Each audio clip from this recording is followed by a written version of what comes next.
سلام دوستان عزیز، به کانال ما خوش آمدین.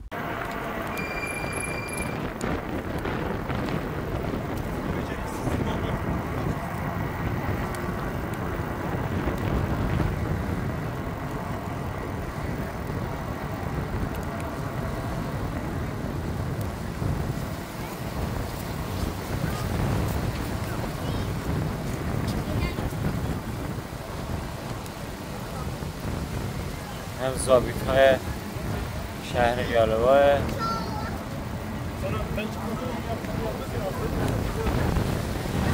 میاد سر میزنه اینجا. آتیش چیزی روشن کرده باشی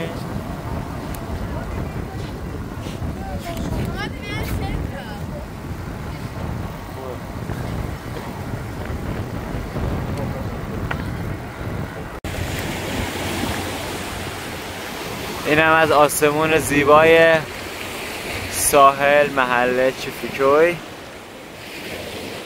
اینجا خونه‌ای برای اجاره برای فروش هست. کسایی که اقامت دائم، اقامت توریستی را ویزای کاری میخوان بگیرن میتونن از این کانال به راحتی اطلاعات کامل رو کسب بکنن. گربه ها پره.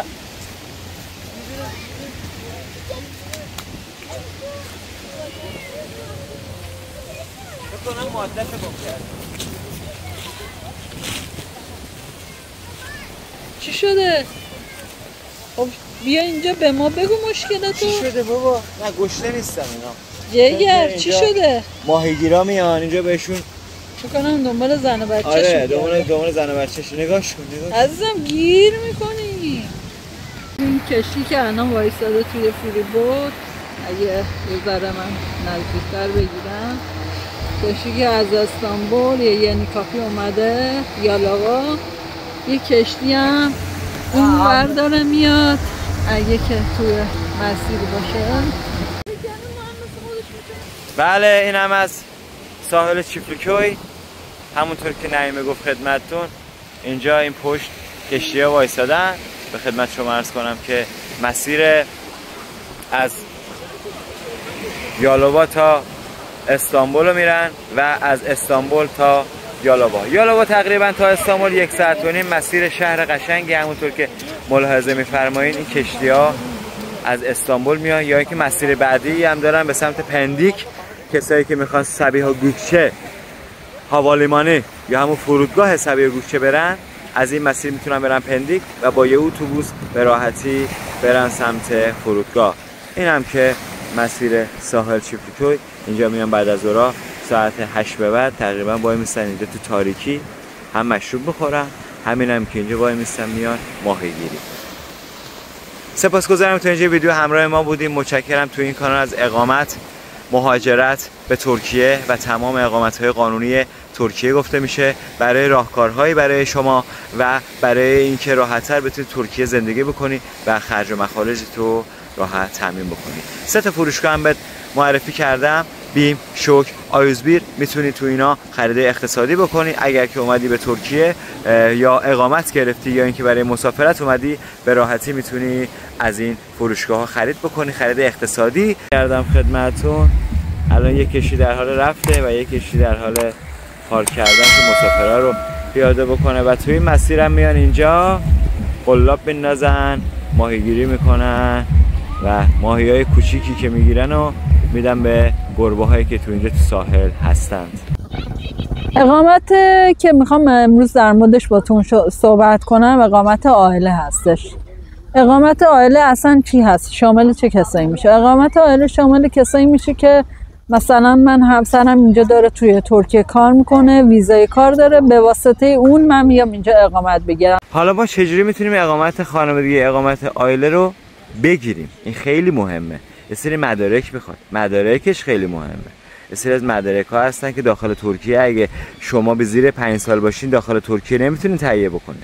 حتما باید تشریف بری ایران، یا اینکه اگه ایران هم نرفتین از طریق سایت های آنلاینی هستن که به شما بابت اون گرفتن و مدارک کمک میکنن. چی مهمتر از همه؟ سوء پیشینه.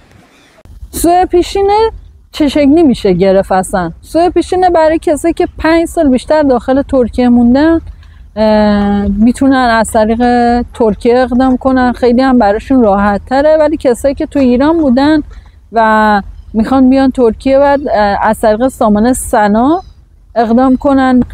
و هم مدرک بعدی که از شما میخوان، شما حتما باید قبلی که اقدام کنین به راهنمایی گرفتن و نوبت گرفتن از اداره مهاجرت، حتما باید یه بیمه برای خودتون رد کنین. این بیمه به غیر از اون بیمه استحقاقی که همسرتون تو ترکیه به خاطر ویزای کار براش رد میشه، یعنی شما باید غیر از اون یه بیمه‌ای داشته باشین که به واسطه اون بتونین ویزای عائله بگیرید.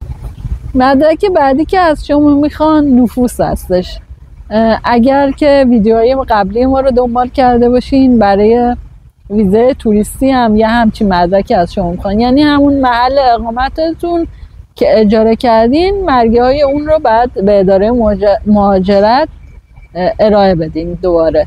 و مدرک بعدی این که مالیات هم باید پرداخت کنین. شما مثل همون ویزای توریستی که یه مالیاتی پرداخت میکردین، این هم روالش مثل همونه، بعد مالیات هم پرداخت کنین و برگشت رو به اداره مهاجرت ارائه کنین. مدرک بعدی ابلیلیک برگسی یا همون مدرک ازدواج رو از شما میخوان اداره مهاجرت. شما باید اونو اگر مدارک ازدواجتون اینجا باهاتونه ببرین، ترجمه کنین، بدین نفوس و بدین نوتریش کنن و اون ارائه بدین، یا مراجعه کنین به سفارت ایران توی استانبول و از طریق اونجا ابلیلیک برگسیتون رو بگیرین. این مدارکی که اداره مهاجرت از شما میخواد موقع مراجعه به اونجا وقتی راندوو گرفتین، شاید مدارک بیشتری از شما بخوان، شاید یه مدارکی بخوان که تو این مدارکی من بهتون گفتم نباشه، یعنی اینا رو همون لحظه بهتون میگن.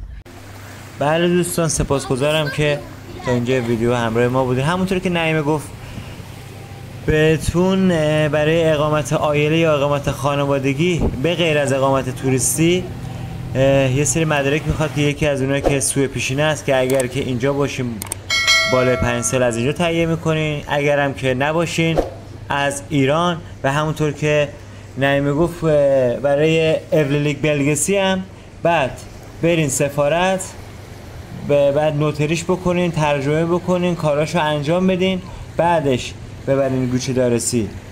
و مالیات و پرداخت مالیات و اینا هم یه سری از پرداخت ها هست که شما باید انجام بدین، ولی یه سری از مدارک ها هست که اونجا ازتون میخواد. اما اینی که ما گفتیم مدارک های اصلی اقامت عائله است.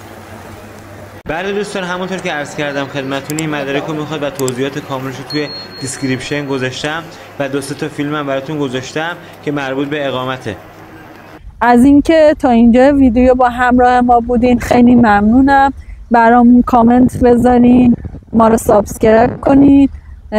تا ویدیو بعدی از شما خداحافظی میکنم. امیدوارم هر جا که هستین حال دلتون خوب باشه. خدا نگهدار.